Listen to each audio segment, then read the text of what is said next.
I got you, Garrett. Can you hear me okay? Yes, sir. Troy, how you doing? I'm hot. Not as hot as you guys out there, I'm sure. Yes, sir.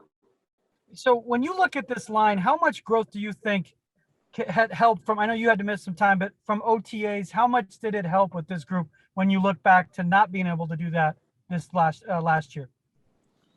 Oh man, I think it's huge.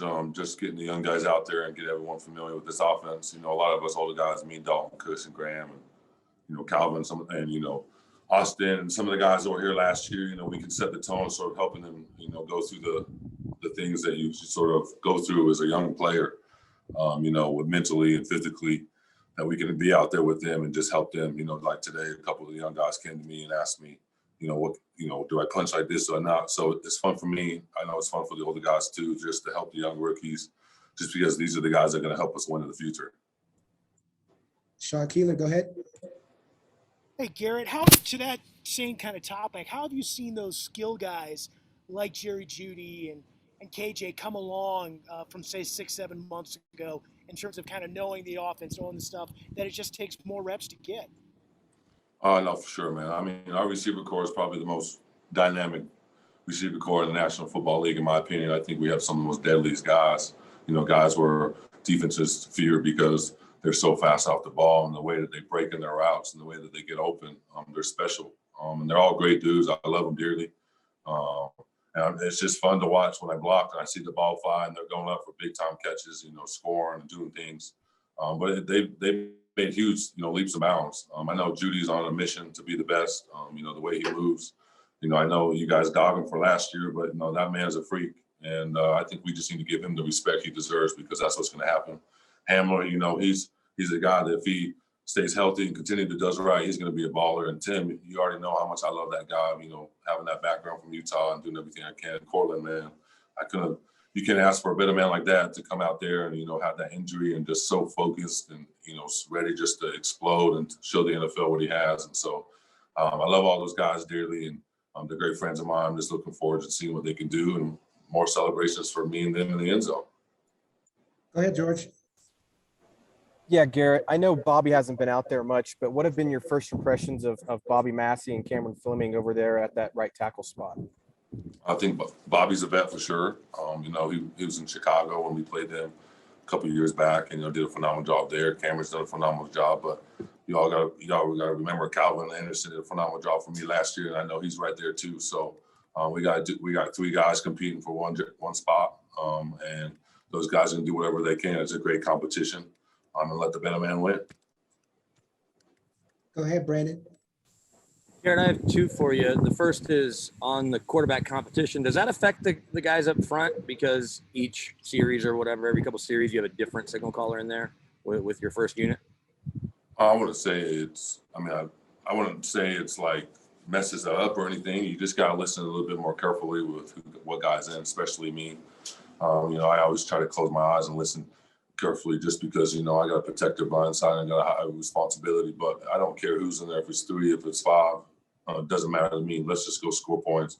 Let's be a, unique offense that, makes defense in this league, lose sleep at night. So that's my game plan, is just continue to do what I can do. I can only control what I control, and that's just to keep them and their jerseys fresh. So if it's Teddy, if it's Drew, whoever it is, I'm just going to continue to do my job and to bless them with as much time as they need to get that ball to our receivers. And then we made a big deal about Drew having the same offensive coordinator year over year, which is something that you hadn't really had until now. So for you and some of the other guys that have been going through coordinators, how nice is it, but for you specifically, to have Pat Shurmur and his offense 2 years in a row? I love Coach Shurmur, man. I think he's a phenomenal play caller. I think he's a phenomenal coach. I have a great relationship with him. We talk on a regular basis. And as he's blessed my life dramatically, making it, easy for me and using my athletic ability by pulling me and getting me in the space to block for our backs and our receivers. So it's awesome. It's a great blessing. This is, like I said, this has been a bunch of coordinators, and having the same familiar face out there just makes me feel relaxed and ready to rock and roll. So I'm really looking forward to seeing what type of season we're going to have. We've only got time for 2 more. We'll go Nick and then Mike Kliss. Go ahead, Nick, if you have one. Yeah. Garett, we talked to Lloyd last week, and he said one of the biggest things Coach Munchak did for him as a rookie is give him encouragement and belief, even when he was struggling. If you could pick one thing that throughout your the last couple of years that Coach Munchak has really helped you with, how would you kind of narrow that down?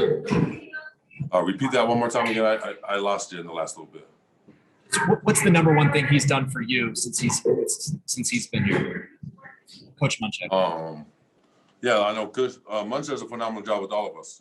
He breaks us down, and we get to watch. He pulls up clips for us, what we did last year, and what we need to improve on, so that when we come back for training camp, we know exactly what we're gonna do. Man, Kush is a phenomenal center. I love how he takes charge. I love what he does. He's stronger. He's faster. His mind is swifter. He's a leader, and we need him to be that. He's just so calm and relaxed in the offense. But Munch to me is, I love Munch dearly. I think he's a phenomenal coach. I think he does a lot of great things. He just gives me confidence and poise to go out there and to do my job well. And, it's nice to have him and the Hall of Fame status he has, not just as a player, but as a coach, coaching you and coaching the younger players. And you learn so much from him. He's so good at important little details, the details of the game, the details of life. And, if you really, grasp that, he makes you a better man as well. Go ahead and finish us off, Mike. Hey, Garett, you and your wife posted a personal deal on Instagram a couple weeks ago involving some challenges with your son. And then you seemed like you got your priorities in order, made you reset your priorities. Anything you want to share or raise any type of awareness on what you're going through there? Oh, man. Sorry, I'm trying not to get emotional. My son got diagnosed with apraxia of speech. It's a learning disability where it affects him how he speaks and how he communicates. From now until he's 7 years old, he'll go through and teach speech therapy to help him. By the grace of God, when I signed my contract here, I just found out truly why I'm in Denver. That's because my son, and there's this wonderful speech lady that's in the top apraxia of speech here in Castle Rock, and what a blessing that's been for us. We're actually in speech right now for the next 4 days. I'm just trying to help him as much as I can. When we come back, he'll hit a 4-go with her in August. But it's a very unique learning disability. Not a lot of speech therapists know how to diagnose it. About 89% of the people in the country are scared to do that. It's something that I've learned. And so I'm gonna do whatever I can to raise as much awareness as I can. This season's definitely for my son. I love him dearly. He's probably one of the best things that's ever happened to me besides my wife and my little girl. I'm thankful for the challenges. The challenges just makes us a bigger family.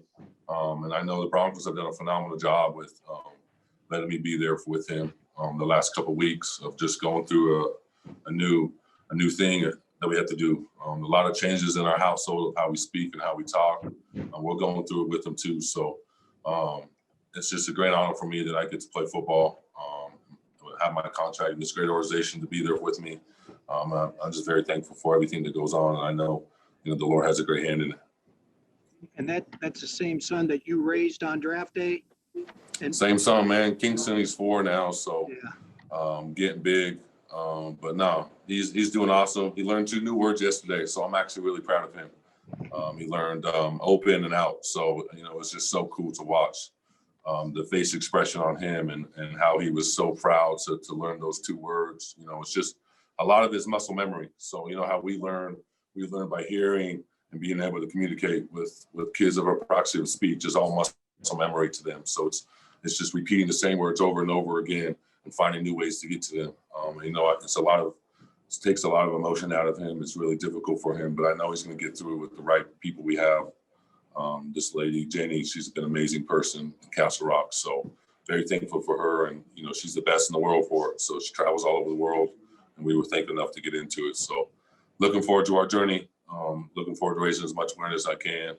And I know the Lord's going to play a great hand in it. Garett, thanks so much for taking the time. We truly appreciate it. We've got Coach McMahon coming in next.